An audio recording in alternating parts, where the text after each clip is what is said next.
Catelyn.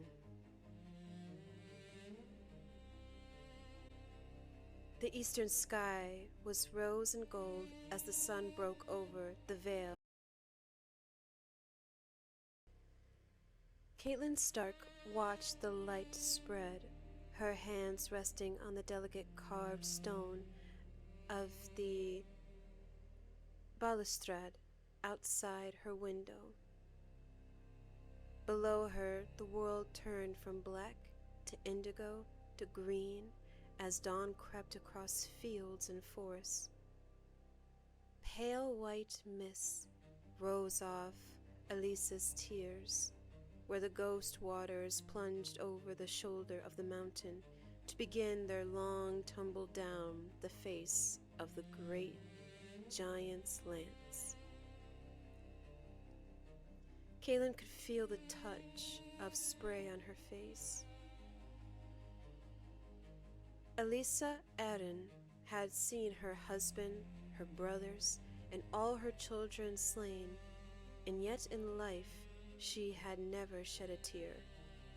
So in death, the gods had decreed that she would know no rest until her weeping watered the black earth of the vale, where the men she had loved were buried. Elisa had been dead 6,000 years now, and still no drop of the torrent had ever reached the valley floor far below. Catelyn wondered how large a waterfall her own tears would make when she died. Tell me the rest of it. The 𝘕𝘁𝘁 is massing a host at Casterly Rock. Sir Roderick Cassel answered from the room behind her. Your brother writes that he has sent riders to the rock, demanding that Lord Tywin proclaim his intent, but he has had no answer. Edmure had commanded Lord Vance and Lord Piper to guard the pass below the Golden Tooth. He vows to you that he will yield no foot of Tully land without first watering it with Lannister blood. Catelyn turned away from the sunrise. Its beauty did little to lighten her mood.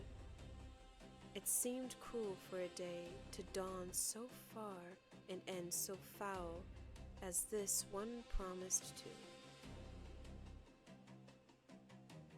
Edmure has sent riders and made vows, she said. But Edmure is not the Lord of Riverrun. What of my Lord Father? The message made no mention of Lord Hoster, my lady.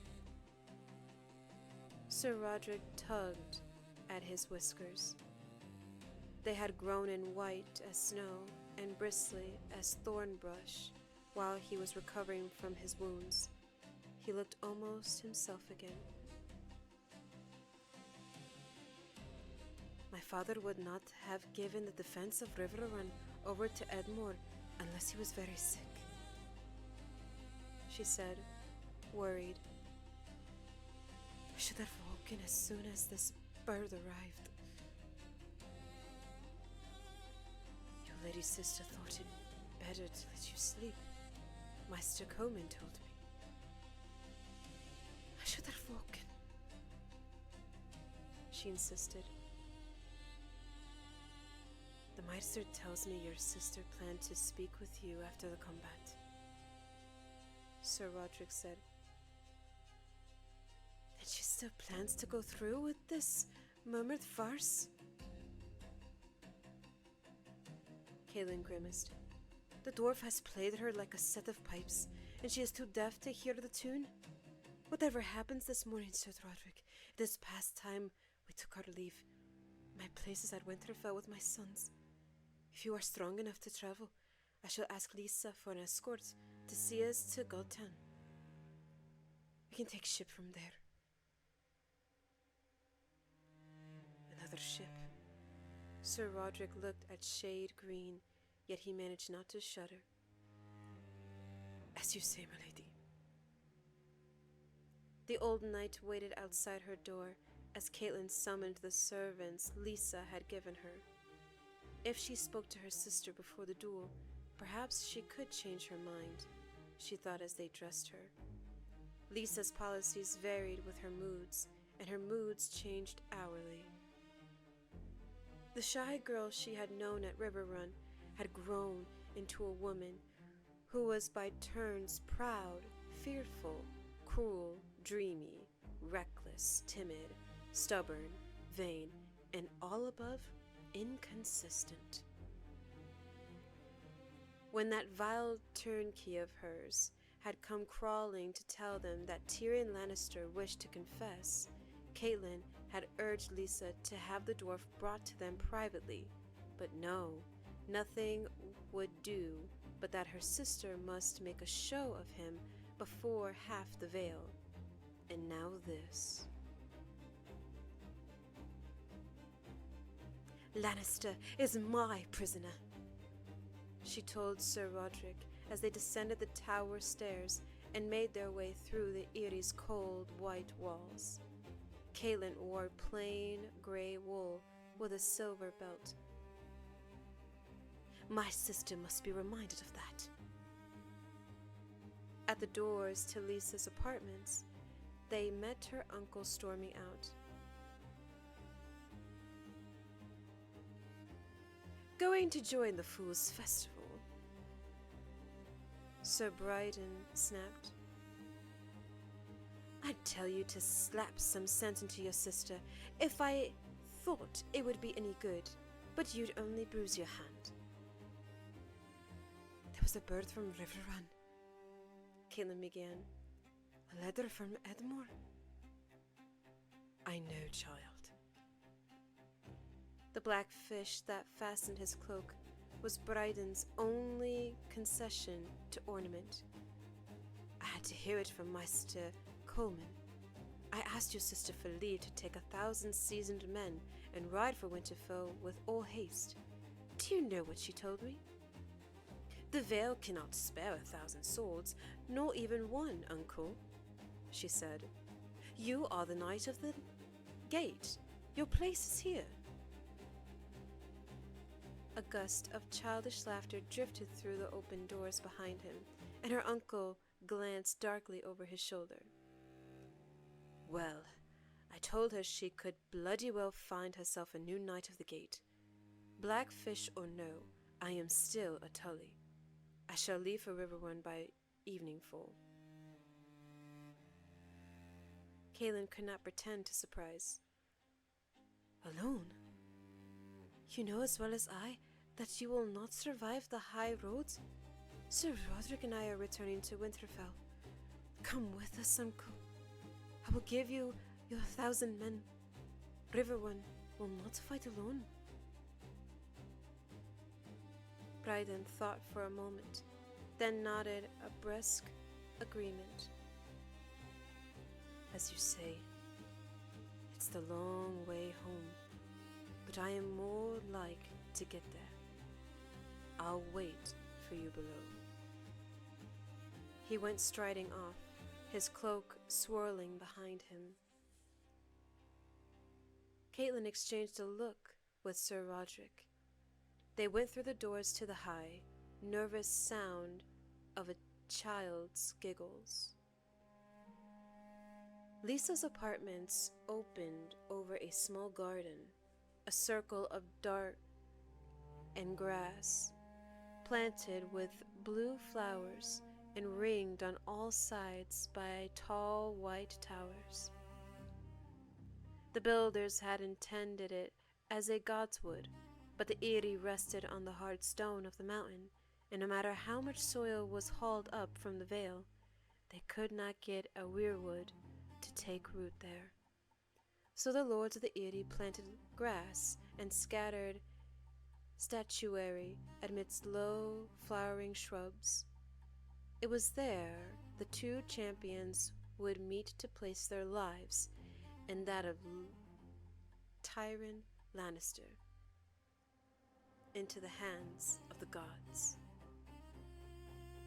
Lisa, freshly scrubbed and garbed in cream velvet, with a robe of sapphires and moonstones around her milk-white neck, was holding court on the terrace overlooking the scene of the combat, surrounded by her knights, retainers, and lords high and low. Most of them still hoped to wed her, bed her, and rule the Vale of Aaron by her side.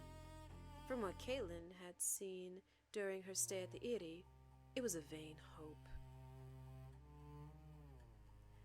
A wooden platform had been built to elevate Robert's chair. There, the lord of the 𝘕𝘰 sat, giggling and clapping his hands as a hump-backed puppeteer in blue and white motley made two wooden knights hack and slash at each other. Pitchers of thick cream and baskets of blueberries had been set out, and the guests were sipping a sweet orange-scented wine from engraved silver cups. A fool's festival, Bryden had called it, and small wonder. Across the terrace, Lisa laughed gaily at some jest of Lord Hunter's and nibbled a blackberry from the point of Sir 𝘕𝘂𝘕𝘠𝘕's dagger. They were the suitors who stood highest in Lisa's favor, today at least. Catelyn would have been hard-pressed to say which man was more suitable. Eon Hunter was even older than Jon Arryn had been, half crippled by gout and cursed with 3 quarrelsome sons, each more grasping than the last. Sir Leon was a different sort of folly, lean and handsome, heir to an ancient but impoverished house, but vain, reckless, and hot-tempered. And, it was whispered, notoriously uninterested in the When Lisa espied Catelyn, she welcomed her with a sisterly embrace and a moist kiss on the cheek. "Isn't it a lovely morning? The gods are smiling on us. Do you try a cup of the wine, sweet sister? Lord Hunter was kind enough to send for it from his own cellars." "Think you know, Lisa, we must talk?" "After," her sister promised, already beginning to turn away from her. "Now?" Catelyn spoke more loudly than she'd intended. Men were turning to look. "Lisa, you cannot mean to go ahead with this folly? Alive, the imp has value. Dead, he is only food for crows. And if his champion should prevail here—" "Small chance of that, my lady," Lord Hunter assured her, patting her shoulder with a liver-spotted hand. "Sir Verdus is a doughty fighter. He will make short work of the sellsword." "Will he, my lord?" Catelyn said coolly. "I wonder." She had seen Brune fight on the high road. It was no accident that he had survived the journey while other men had died. He moved like a panther, and that ugly sword of his seemed a part of his hand. Lisa's suitors were gathering around them like bees round a blossom. "Women understand little of these things," Sir Morton Waynwood said. "Sir Verdus is a knight, sweet lady. This other fellow, well, his sort are all cowards at heart, useful enough in battle, without thousands of the fellows around them, but stand them up alone, and the manhood leaks right out of them. "So you have the truth of it, then?" Catelyn said with a courtesy that made her mouth ache. "What will we gain by the dwarf's death? Do you imagine that Jaime will care a fig that we gave his brother a trial before we flung him off a mountain?"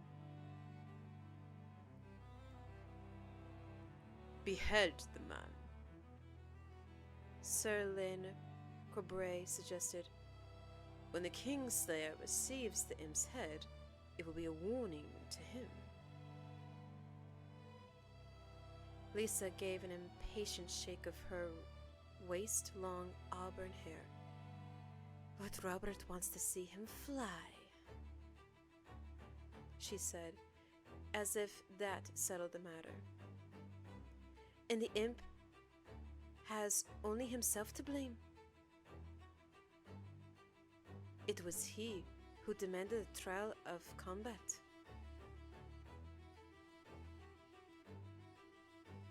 Lord Lisa had no honorable way to deny him, even if she wished to.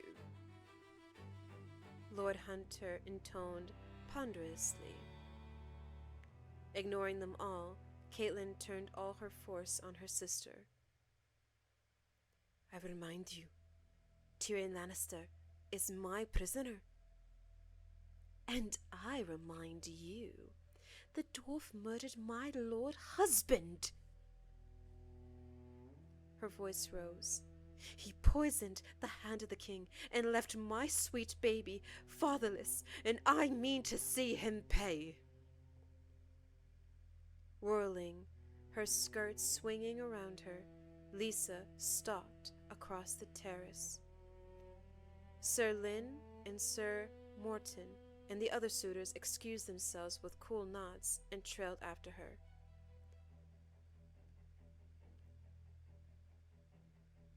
"Do you think he did?" Sir Roderick asked her quietly when they were alone again. "Murder Lord John, that is. The imp still denies it, and most fiercely." "I believe the Lannisters murdered Lord Aeron," Catelyn replied. "But whether it was Tyrion, or Sir Jaime, or the Queen, or all of them together, I could not begin to say." Lisa had named Cersei in the letter she had sent to Winterfell, but now she seemed certain that Tyrion was the killer. Perhaps because the dwarf was here, while the Queen was safe behind the curtains of the Red Keep, hundreds of leagues to the south. Catelyn almost wished she had burned her sister's letter before reading it. Sir Robert. "Poison. Well, that could be the dwarf's work, true enough, or Cersei's. It's said poison is a woman's weapon. Begging your pardons, my lady. The Kingslayer, now, I have no great liking for the man, but he's not the sort. Too fond of the sight of blood on that golden sword of his. Was it poison, my lady?" Catelyn frowned, vaguely uneasy. How else could they make it look like a natural death? Behind her, Lord Robert shrieked with delight as one of the puppet knights sliced the other in half, filling a flood of red sawdust onto the terrace. She glanced at her nephew and sighed. "The boy is utterly without discipline. He will never be strong enough to rule unless he is taken away from his mother for a time."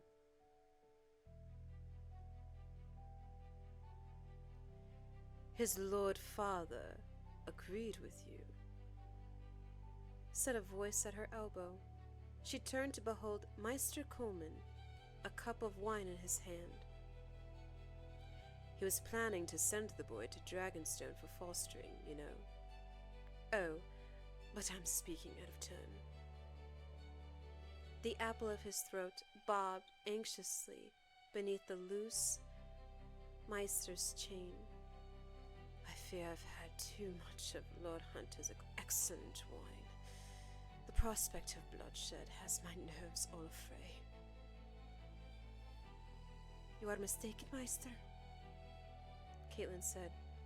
It was 𝘕𝘠𝘳𝘠𝘠, not Dragonstone, and those arrangements were made after the hand's death, without my sister's consent. The Meister's head jerked so vigorously at the end of his absurdly long neck that he looked half a puppet himself. No, I beg your forgiveness, my lady, but it was Lord John who... A bell tolled loudly below them. High lords and serving girls alike broke off what they were doing and moved to the balustrade. Below, 2 guardsmen in sky blue cloaks led forth Tywin Lannister. The 𝘕𝘠's plump septon escorted him to the statue in the corner of the garden, and a weeping woman carved in vined white marble, no doubt meant to be Lisa.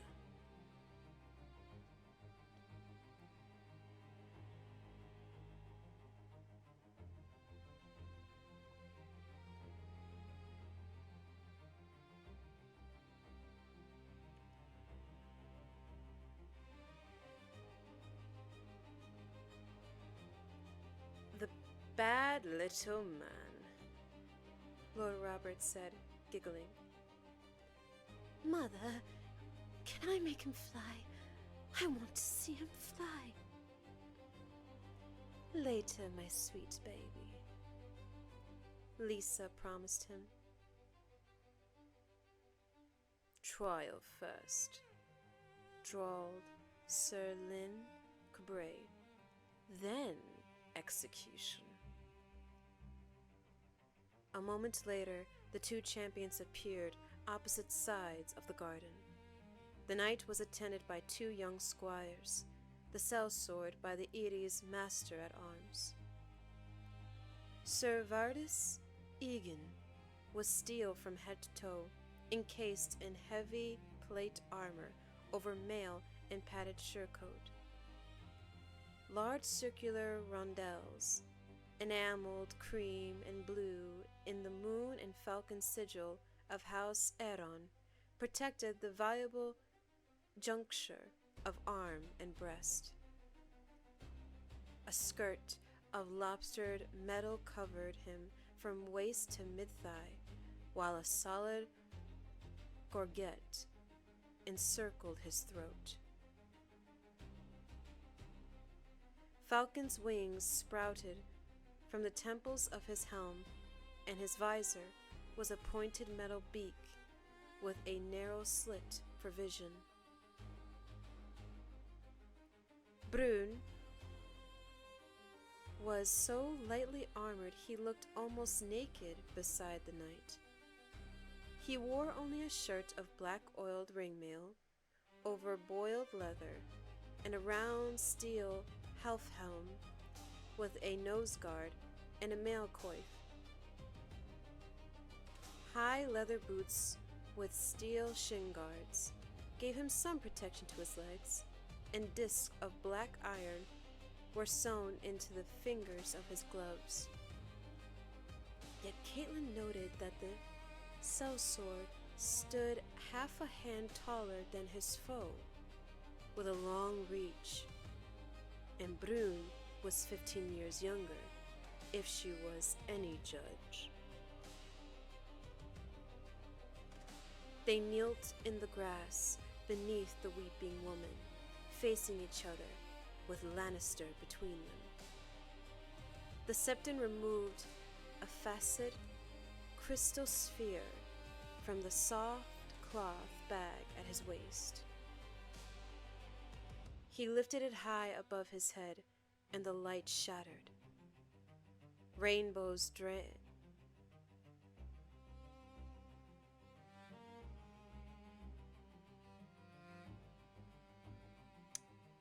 Okay.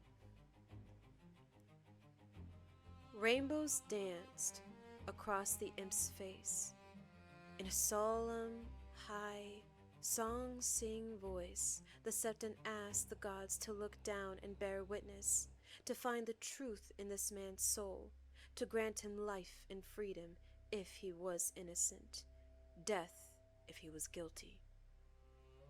His voice echoed off the surrounding towers. When the last echo had died away, the Septon lowered his crystal and made a hasty departure. Tyrion leaned over and whispered something in Brun's ear before the guardsmen led him away. The sellsword rose laughing and brushed a blade of grass across his knee. Robert Aeron, Lord of the 𝘕𝘠 and Defender of the Vale, was fidgeting impatiently in his elevated chair. "When are they going to fight?" he asked plaintively. 𝘕𝑗𝑎ď𝑒s was helped back to his feet by one of his squires. The other brought him a triangular shield almost 4 feet tall, heavy oak, dotted with iron studs.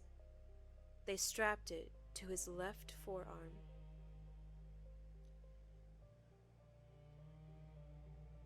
When Lysa's Meister-at-Arms offered Brun a similar shield, the sellsword spat and waved it away.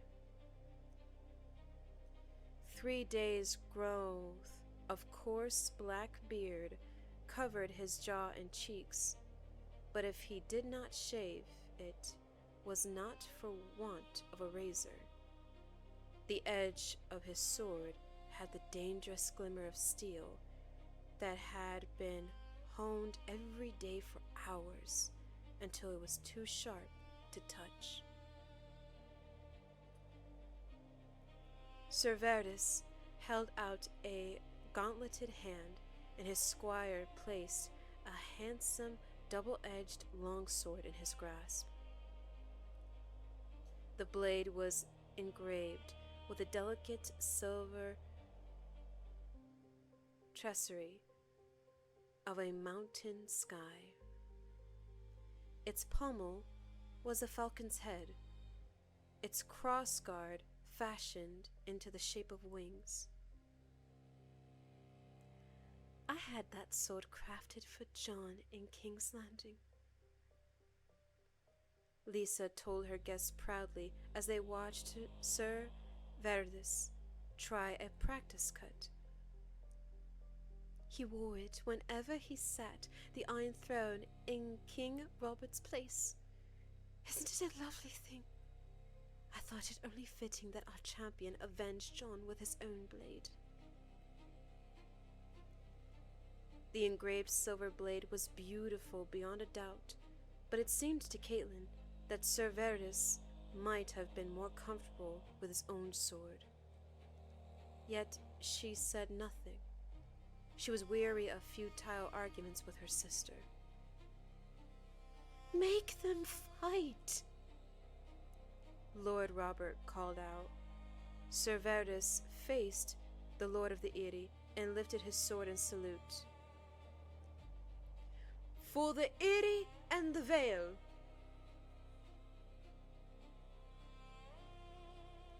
Tyrion Lannister had been seated on a balcony across the garden, flanked by his guards.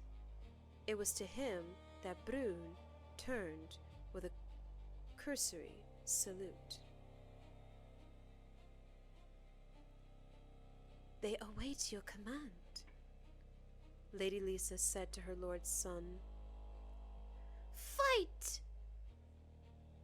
The boy screamed, his arms trembling as they clutched at his chair.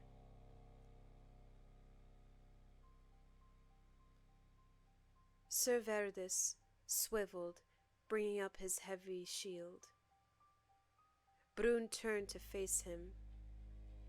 Their swords rang together, once, twice, attesting. The sellsword backed off a step. The knight came after, holding his shield before him. He tried a slash, but Brune jerked back, just out of reach, and the silver blade cut only air. Brune circled to his right. 𝘠𝘩𝘳𝘃 turned to follow, keeping his shield between them. The knight pressed forward, placing each foot carefully on the uneven ground.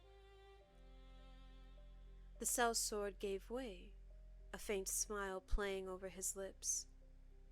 𝘠𝘩𝘳𝘃 attacked, slashing, but Brune leapt away from him, hopping lightly over a low, moss-covered stone. Now, the sellsword circled left, away from the shield, toward the knight's unprotected side.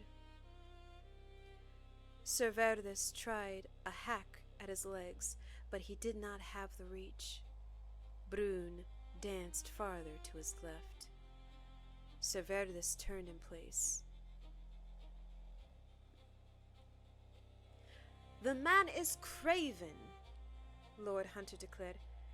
"Stand and fight, coward." Other voices echoed the sentiment. Catelyn looked to Sir Roderick. Her master-at-arms gave a curt shake of his head. "He wants to make 𝘠𝘩𝘳𝘃 chase him. The weight of armor and shield will tire even the strongest men." She had seen men practice at their swordplay even every day of her life, had viewed 100 tyrannies in her time, but this was something different and deadlier, a dance where the smallest misstep meant death, and she watched.